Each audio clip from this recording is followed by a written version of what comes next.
শাহনাজ কিচেনে আপনাদের ওয়েলকাম জানাই। আজ আমি আপনাদের মখমলি হোয়াইট চিকেন এই ডিলিশিয়াস চিকেন রেসিপিটা শেয়ার করব। লেগের দিকে চিকেনের 1.5 কিলো নিয়ে পরিষ্কার করে বড় বড় পিস করে কেটে নিয়ে ভালো করে ধুয়ে নিয়েছি। 1 টিস্পুন নুন দিয়ে দিলাম, 1 বাটি ফেটিয়ে রাখা টক দই দিয়ে দিলাম, 15টা কাঁচা লঙ্কা, 20টা রসুনের কোয়া, 2 ইঞ্চি আদা আর একটা বড় পেঁয়াজ দিয়ে একটা পেস্ট বানিয়ে রেখেছিলাম। এবার সেই পেস্টটা দিয়ে দিলাম। সমস্ত উপকরণ দিয়ে চিকেনটা ভালো করে ম্যারিনেট করে নিচ্ছি। ম্যারিনেটেড চিকেন মিনিমাম 1 ঘন্টার জন্য ঢাকা চাপা দিয়ে রেখে দিলাম। 4 টেবিল স্পুন সাদা তেল ভালোভাবে গরম করে নিয়ে ফোড়নের জন্য 2টো আস্ত তেজপাতা হাফ করে ছিঁড়ে দিয়েছি আর আস্ত গরম মশলা দিয়ে দিলাম।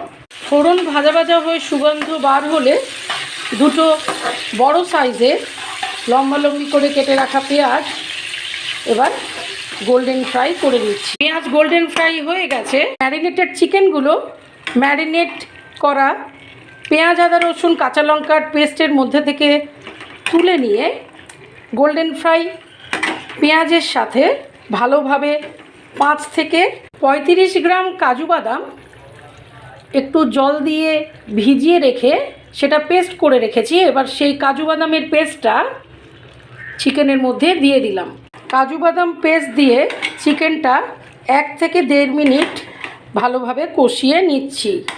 ম্যারিনেটেড চিকেন তুলে নেবার পর পেঁয়াজ আদা রসুন কাঁচা লঙ্কার যে পেস্টটা রাখা ছিল এবার সেই পেস্টটা দিয়ে দিলাম। 2 থেকে 3 মিনিট লো টু মিডিয়াম ফ্লেমে এই পেস্ট সহ চিকেন ভালোভাবে কষিয়ে নিচ্ছি। চিকেন 50% বয়েল হয়ে গেছে।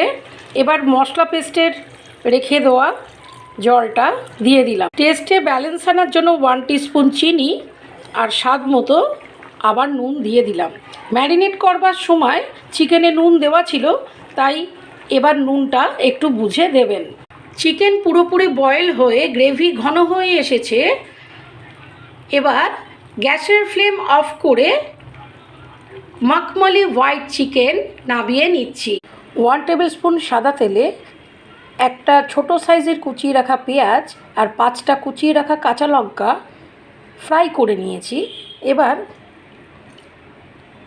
চিকেনের মধ্যে মখমলি হোয়াইট চিকেন সার্ভিং বলে ঢেলে সার্ভ করবার জন্য একেবারে রেডি করে ফেলেছি। ভালো লাগলে আমার চ্যানেলটিকে নতুন বন্ধুরা অবশ্যই সাবস্ক্রাইব করে দেবেন আর সমস্ত বন্ধুরা লাইক কমেন্ট শেয়ার সাপোর্ট করে অবশ্যই আমার পাশে থাকবেন।